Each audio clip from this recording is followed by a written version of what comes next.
4,200 settlers, one of Islam's holiest sites. Israel's national security minister, right at the center of it.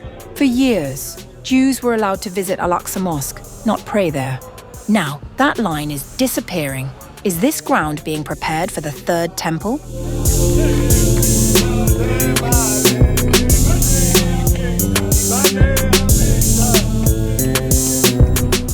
Tension gripped Jerusalem's old city as thousands of Israeli settlers pushed through the gates of Al-Aqsa Mosque, marking one of the largest incursions into the compound this year.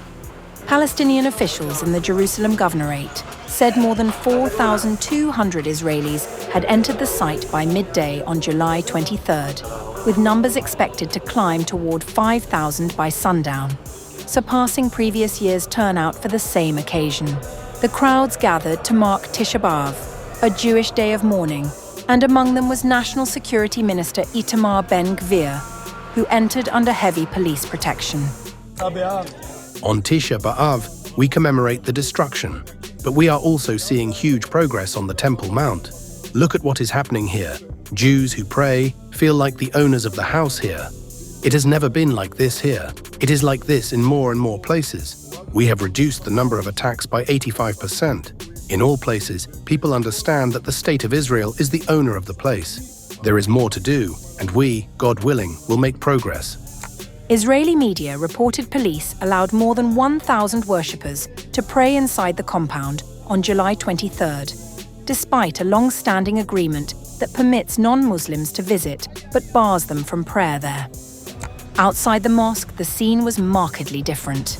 Palestinian officials said Israeli forces tightened restrictions at the gates, turning away large numbers of Muslim worshippers and students, with several reportedly assaulted in the process. According to reports, checkpoints across East Jerusalem, including Kalandia, had been reinforced, and entry to the compound was largely restricted to elderly worshippers. The Palestinian presidency condemned the incursions as a deliberate attempt to impose a temporal and spatial division of the holy site, insisting the compound remains exclusively Islamic and falls outside Israeli legal sovereignty. Hamas issued its own warning, saying the actions would carry consequences for those behind them.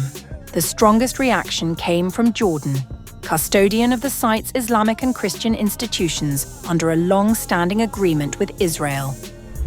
A desecration of the sanctity of the mosque, an escalation, a barbaric act, an unacceptable provocation.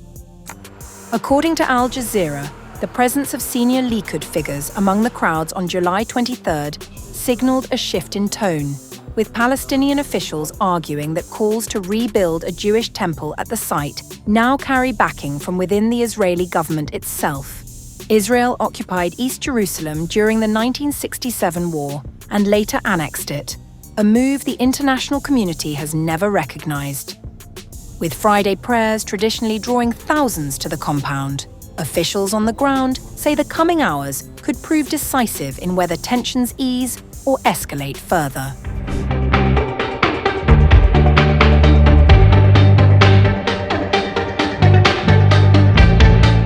Israel is moving ahead with one of its most controversial prison security projects ever. Construction has now begun on a high-security prison wing designed to be surrounded by crocodiles. Supporters say it will strengthen security.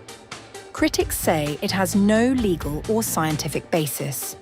As the debate intensifies, the project is raising serious questions about wildlife protection, prison policy, and the limits of government authority. Excavation work began on Wednesday at Ketziot Prison in southern Israel, where trenches are being dug around a high-security wing as part of a pilot project that could eventually see Nile crocodiles used for prison security.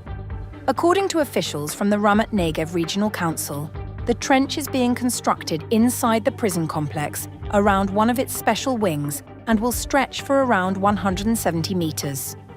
The work cannot be seen from outside the prison.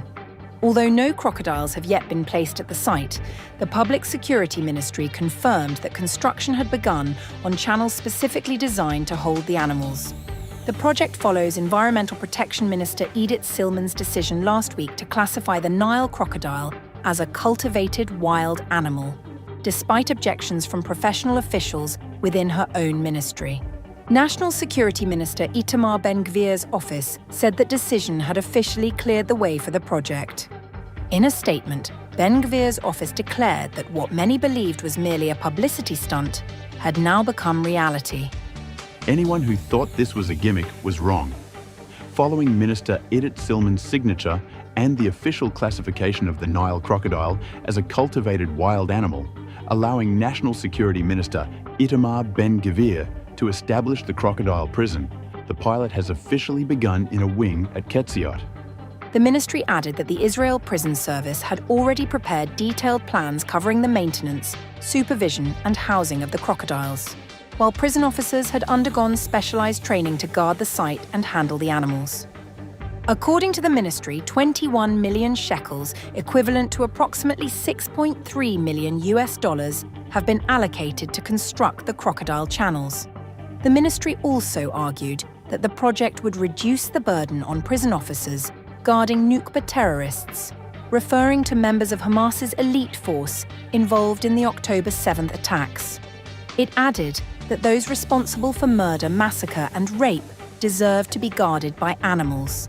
However, the proposal has faced widespread criticism. Israel's Nature and Parks Authority held a special meeting to discuss the plan, with every participant opposing the proposal. Officials told Ben-Gvir and Silman, We are supposed to protect them, not have them protect us. That is not the spirit of the law.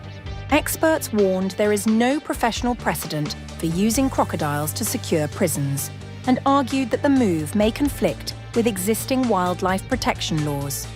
Legal experts have also questioned whether the environmental minister had the authority to introduce such a significant policy change through regulation alone, arguing that legislation may be required instead.